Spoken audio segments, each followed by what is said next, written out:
مين فينا مش بيحلم يعمل شيفت كارير ويغير نشاطه، وبدل ما هو قاعد 8 ساعات في مكتب ولا شغال في محل يتعلم برمجه مثلا ويقبض بالدولار، فاهم؟ والدنيا تبقى حلاوه بالقشطه. بس اخواتي اللي هتكلم عنهم النهارده اكتشفوا ان عندهم موهبه كمان غير موهبه الكوره، وهي التمثيل. فقالوا البحر يحب الزياده، وملايين الفن مش هتخسر حاجه جنب ملايين الكوره. فالنهارده هحكي لك عن كل لعيبه الكوره اللي مثلوا، ومين فيهم نجح ومين فشل، والاسباب اللي خلتهم يمثلوا. فشيك او قهوتك واشرب ميه عشان صحتك، وتعالى نعرف لعيبه الكوره اللي مثلوا.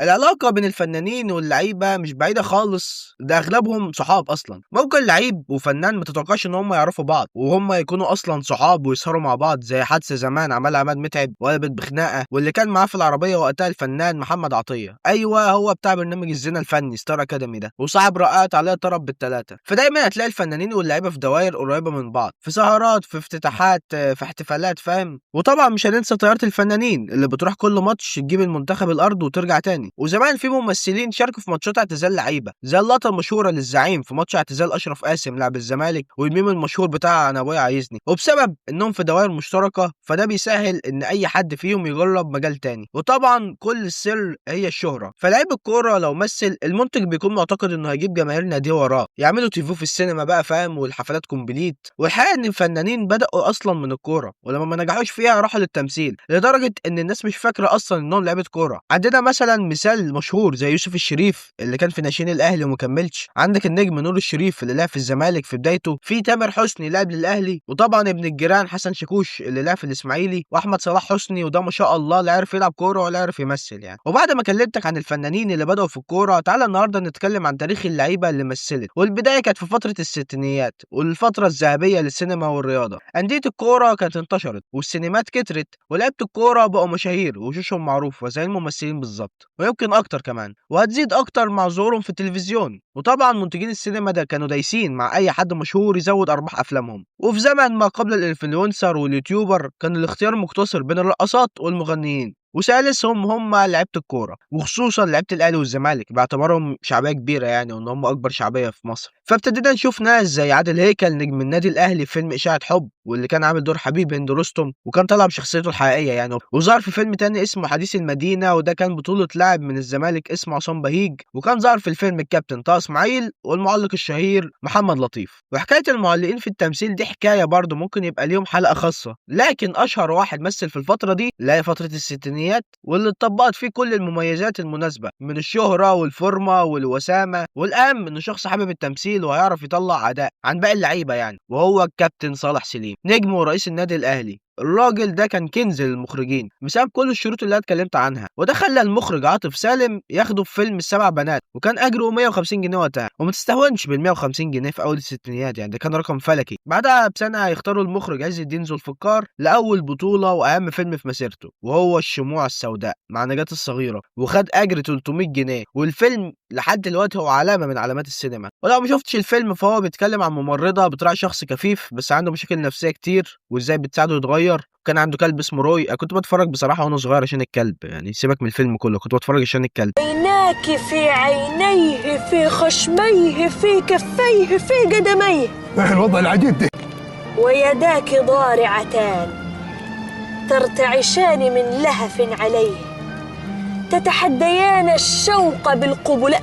استغفر الله العظيم، أهلها فين الولية دي؟ أهلها فين؟ وجت اخر مشاركه لصالح سليم في السينما في فيلم الباب المفتوح، واللي برضه كان بطوله فاتن حمامه. وبعد الفيلم ده جات له عروض كتير قوي للتمثيل، لكنه رفض انه يمثل تاني، والسبب هو الانتقادات الكتير اللي جات له من النقاد، وخصوصا من الصحفي لويس جريس اللي وصفه بالممثل الفاشل، وقال له يسيب السينما لاهلها. وكمان رياضيين كتير انتقدوه وانه بيسيب مجاله الاساسي، وفعلا بطل تمثيل خالص. بقى صالح سليم ده تمثيله فاشل، امال لو شوفوا الممثلين ذات نفسهم دلوقتي بيمثلوا ازاي. وفي اواخر فتره الستينيات وبدايه السبعينيات في لاعبين كتير شاركوا بالتمثيل، خصوصا بعد ما النشاط الكروي وقف في مصر بعد نكسه 67 طبعا. انت تعرف ان نكسه 67 دي يوم 5 يونيو صح؟ ده 5 يونيو ده بقى يوم عيد ميلادي، فسبحان الله عيد ميلادي كان نكسه. المهم بعد النكسة اتعلق الدوري المصري والمشاركات الدولية كذا سنة، وكان من أشهر نجوم الفترة دي في التمثيل وهو بيبو بيبو بيبو بيبو الله يا خطيب بيبو خلاص تمام، انا ما كنت سامع بس في الاول. تمام معلش انا اسف ان اندمجت شويه. واللي اتعرض عليه عروض كتير للتمثيل نظرا لشهرته الواسعه في الفتره دي، واتعرض عليه في اوائل الثمانينات فيلم اسمه غريب في بيتي، وكان بيحكي عن لاعب في الاهلي بيجي القاهره واتنصب عليه في شقه مع امه وابنها، لكن الخطيب حاول لشهور يمثل لكنه عرف ان رحم الله امرئ عرف قدر نفسه، وقال لك انا مش نافع في التمثيل واعتذر وراح الدور لنور الشريف. وبسبب ان الاهلي كان طالب فلوس كتير عشان يأجر ملاعب الاهلي، فالمنتج رفض المبلغ ده فعرضه على الزمالك اللي وافقوا بمبلغ اقل، وغيروا القصه بدل من لاعب اهلاوي للاعب زملكاوي.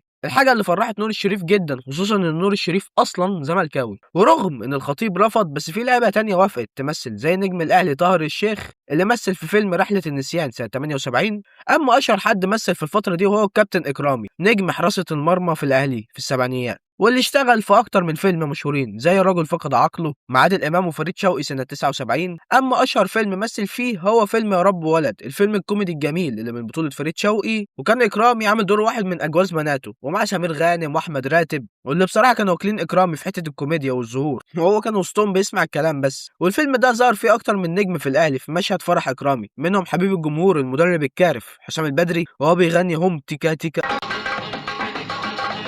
ورغم ان نجوم الكوره لحد دلوقتي محدش فيهم عمل نجاح كبير في السينما، لكن ده ما منعش المنتجين يطلبهم في الافلام والمسلسلات تاني. وعندك في فتره التسعينات لعيبه كتير مثلت زي رضا عبد العال اللي كان ترند بسبب انتقاله من الزمالك للاهلي في عصر ما قبل زيزو وعاشور، وطلع مع طلعت زكريا في مشهد من مسلسل رحله البحث عن شحته. بص الناس دي هتقدم لك اعتذارها فورا، وانا وطبعا نجم كل الاعمال الهابطه، نجم الافوره والمشاهد الميم كوميك، شريف عبد المنعم صاحب المشهد الاسطوري بتاع قتلتيها ليه؟ نفسي اعرف انت قتلتيها ليه؟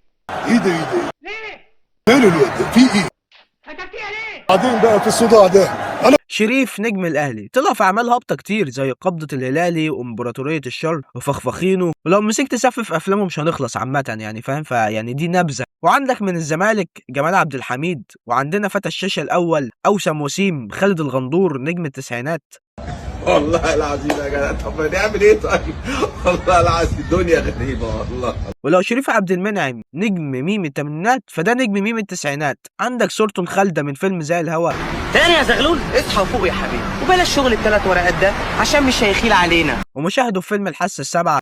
انتوا مجرد اوغاد حقيره، وانت بالذات احقر واخد فيهم.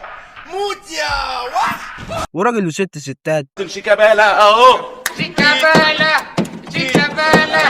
وفي مشهد مشهور من فيلم بحبك وانا كمان بتاع سمير سبوت. المشهد ده جمع كذا لاعب كوره من فتره التسعينات في مشهد لعب كوره كوميدي وسط الفيلم زي هشام حنفي وتامر بجاتو. ومع نجوم بدايه الالفينات في الكوره مش هننسى المشاغب داخل الملعب وخارج الملعب برضه والله ابراهيم سعيد. والراجل ده هو واحد كمان هتكلم عنه قدام بحييهم على التصالح النفسي اللي عندهم. فابراهيم سعيد دايما بيطلع في الافلام مبرشم او بدراجي فاهم، ودايما سهران في كباريات زي مسلسل مزاج الخير او فيلم ظرف صحي. لا وطلع في فيلم العالمي بيسهر مع الكابتن مالك في بار وبيشقطوا نسوان، ده بخلاف ان هو شارك في برنامج رقص هابط مع كده محدش فاكره يعني بس انا فاكره. اما الكابتن التاني اللي عنده تصالح مع نفسه في تقديم نفسه وهو الكابتن ميدو، والراجل شارك بالتمثيل في كذا حاجه، بس اللي استوقفني انه طلع في مسلسل اللعبه بانه مش فارق معاه غير الفلوس عشان يكسب مازو. وبصراحه مسلسل اللعبه الجزء الخامس مش عاجبني يعني بس انا هكمل له الاخر. وطلع في مسلسل كامل العدد لما دينا الشربيني جابته عشان يفهم يوعي ابنها ان هو ما يبقاش زيه. ابنها كان ساعتها محترف في تركيا عشان يتعظ من قصه ميدو وما يفشلش في الاحتراف هو كمان.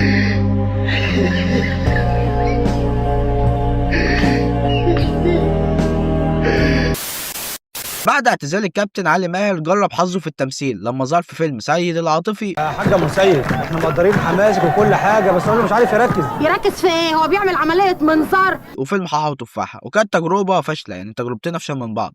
وعندك نجوم تانية زي بركات اللي كان نجم برامج زي البرنامج اللي بينافس حيلهم بينهم في حلاوته، وهو بركات ملك الحركات. وظهر في مسلسلات كتير زي كبير وواكلينها ولعة. لكن الفيلم اللي جمع اغلبيه جيل الالفينات في عمل واحد هو اسطورة الهبوط فيلم الزمهلاوية. الفيلم ده اتعمل سنة 2008 عشان يستغل نجاح جيل الساجدين بعد ما كسبنا البطولة على ارضنا سنة 2006 وبطولة انجولا في 2008. الفيلم اللي عمله صناع قال يعني ايه فاهم بيحاربوا التعصب الرياضي. الفيلم فعلا نجح يعالجني من التعصب، بس اصابني مرات تانية مش هقدر اقولها بصراحه يعني. والفيلم كرنج فاهم، بيشوع كرنج كده، رغم ان في ناس دمها خفيف زي صلاح عبد الله وعزت ابو عوف الله يرحمه، لكن قصه الفيلم كانت متكروته بشكل غريب، اخراج تعبان عشان بس يبيعوا بنجوم الكوره مش باي حاجه تانية. والفيلم ضم كتيبه حسن شحاته كلها تقريبا، فعندك عمرو زكي وبيبو ومحمد شوقي وجمال حمزه، واكتر مشهد كوميدي في الفيلم كان لعصام الحضري اللي قال انا عمري ما انضم للزمالك، ولو رجعت من الهروب هرجع للاهلي. يا ابو كباتن شرفنا البس فانيله نادي الزمالك زي ما لبست فانيله النادي الاهلي، بس يا ريت جماهير مصر كلها تعرف ان انا ما بجيش ورا الفلوس ورا الشهره. شكرا يا كابتن. أبكيتنا يا أستاذ سمير. والراجل عادي لعب في الزمالك سنه 2010 فاهم، يعني مش فاهم ليه الدراما يا كابتن عصام. اما بعد ثوره يناير فيعتبر مفيش كتير لعيبه كوره شاركت في التمثيل، وتركيزهم بقى اكتر في اللعب والسوشيال ميديا وفيديوهات اسلام سعد يعني ايهما اكرم. فالجيل القديم بتاع ابو تريكه كان اعتزل، والجيل الجديد كان بيدور على الاحتراف زي صلاح والنني، والكل اتعلم من اخطاء اللي قبلهم في التمثيل، وبقى اخرهم يطلعوا مع رامز فاهم كل سنه كده ويشاركوا في اعلانات زي اعلان فودافون لما اللعيبه مثلت انها بتمثل في مسلسلات رمضان مكان الممثلين، واغلب اللي مثلوا كانوا النجوم القدام المعتزلين زي مجدي عبد الغني في والله ده كتير، حضرتك بنفسك في الحلم. انا جاي لك مخصوص ابو كمال. تفتكر احطها لك فين؟ يمين. وانت هتروح فين؟ يمين. او الحضري اللي طلع في فيلم علي الربيع الاخير ومحدش يهتم، وخلاص بقى فاهم عندهم وسائل تانية يتشوفوا منها اكتر في الموبايلات بعيدا عن السينما، وما شفناش مثلا زي ناصر منسي ولا الشناوي ولا محمد عبد المنعم ولا الاجيال الموجوده حاليا دي مهتمه تدخل في التمثيل اصلا. ما انا شايف ان محمد مجدي قفشه لو فاهم لو شارك في عمل هينجح يعني، هيبقى دمه خفيف. وزي ما ذكرنا محليا مفيش مانع نتكلم شويه عالميا، وصاحب ال3 شامبيونز ليج متتالي زيزو، واللي شارك في فيلم استريكس ات ذا اولمبيك جيمز او استريكس فاهم في الاولمبيات يعني، المسلسل اللي نزل في 2008. وانا نفسي اعرف المنظر ده زيزو بجد، وليه عملت في نفسك كده؟ ومين اللي جنبك ده، عمرو زكي ده ولا عصام الحضري؟ طيب طبعا لو حطيت قدامك البوستر ده وقلت لك قول لي لعيب شارك في الفيلم ده، ممكن تقول لي راموس، فيدال، نانجولان، بيبي، لكن عمر ما يجي في بالك انه رونالدينيو اللي كان جاي في دور انه بيساعد بطل الفيلم الان موسى في التدريب وتحسين ركلاته. وطبعا دي معظمكم عارفينها يعني، وهو ظهور نيمار في مسلسل لا كاسا دي بابيل، وظهر في الجزء الثالث تحديدا الحلقه الستة والثامنة، وكان جاي بدور راهب اسمه جواو، ومسألنيش ازاي نيمار جاي راهب. ونيمار نزل تويتر انه مبسوط انه شارك في مسلسله المفضل من البرازيلي الاسطوره بيليه اللي ظهر في فيلم اسكيب تو فيكتوري اللي كان بيحكي عن مجموعه من المساجين داخل سجن في المانيا ايام الحرب العالميه الثانيه، والمساجين دول اتحدوا وكونوا فريق عشان هيلعبوا ماتش ضد فريق الماني. واخد بالك يا كابتن مصر؟ وبيليه ما كانش لوحده، كان معاه لعيبه تانية زي بوبي مور وبولفان وهيمسيت اوزيفالدو، واعتقد مش هتصدق بس زلاتان ابراهيموفيتش شارك في الفيلم اللهبل ده، وكان طالع بدور محارب جبار اسمه كايوس انتي فيروس. وكان ظهر ايان رايت نجم نادي ارسنال السابق في فيلم جان اوف ذا بلاك سان او سلاح السماء السوداء يعني دي بترجمه حزلقوم المتاخد. الايه؟ المتاخد.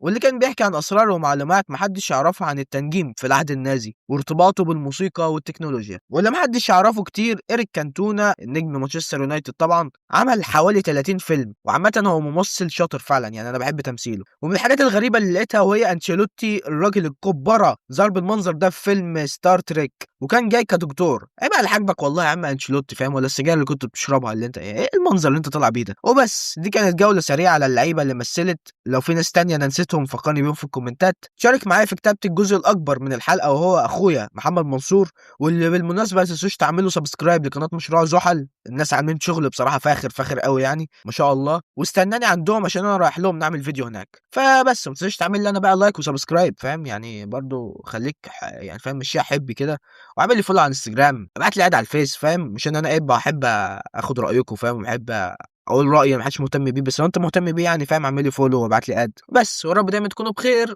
والسلام عليكم. وحضرتك انا ليا عتاب بس على كابتن شيكابالا، لان هو حضرتك يعني ايه كان في الماتش ساب الماتش عشان يظهر في التلفزيون اهو. بص حضرتك اتفضل كابتن شيكابالا اهو. شيكابالا شيكابالا شيكابالا